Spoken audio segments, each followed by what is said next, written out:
Сәлем достар.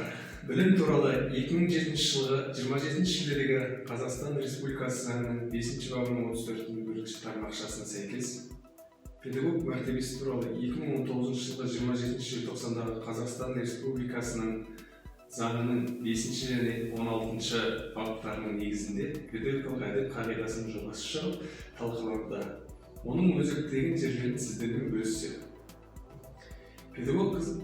Педагогтық қызметтік және қызметтік емес уақытта педагогикалық негізгі принциптерін сақтайды делінген. Сонымен қатар, педагог Қазақстан Республикасы педагогтердің жоғары атағының беделін түсіруге мүмкіндік туғызатын іс-әрекеттерді жасауға жол берілмейді. Өзінің қызметтік міндеттерін адал және сапалы орындайды, өзінің кәсіби шеберлігін үздіксіз жетілдіреді. Өз бетінше білім алу және өзін-өзі жетілдірумен белсенді түрде айналысады. Еңбек тәртібін бұлжытпай сақтайды, білім беру ұйымының мүлкіне ұқыпты қарайды және оны жеке мақсатта пайдаланбайды. Сыбайлас жемқорлықтың алдын алу бойынша шаралар қабылдайды.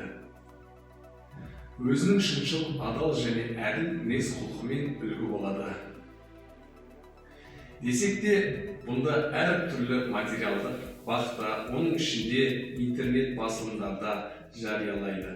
Жеке тұлға ретінде өз атынан ғана көпшілік алдында сөйлейді.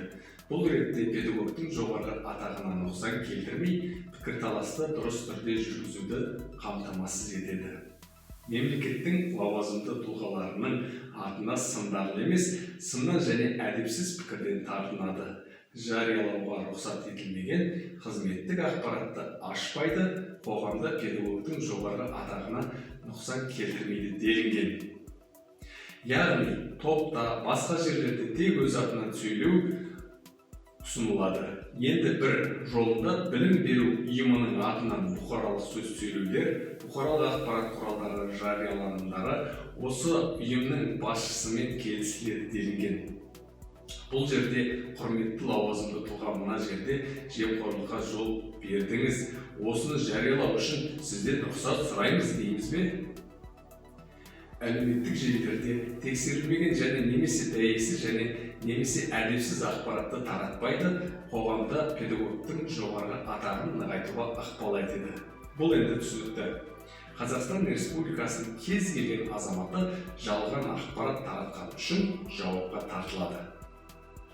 Әдеп кеңесі 3 жылға сайланады. Оның құрамына жауап бойынша білім басқармаларының бөлімдерінің өкілдері, білім беру саласында қызметін жүзеге асыратын кәсіподақтардың және үкіметтік емес ұйымдардың және қоғамдық бірлестіктердің өкілдері, кемінде 2 педагог, құрметті демалысқа шыққан педагогтер, кеңеске мүмкіндігінше заң саласында жұмыс тәжірибесі бар тұлғалар енгізіледі. Назар қойып тыңдағандарыңызға рахмет.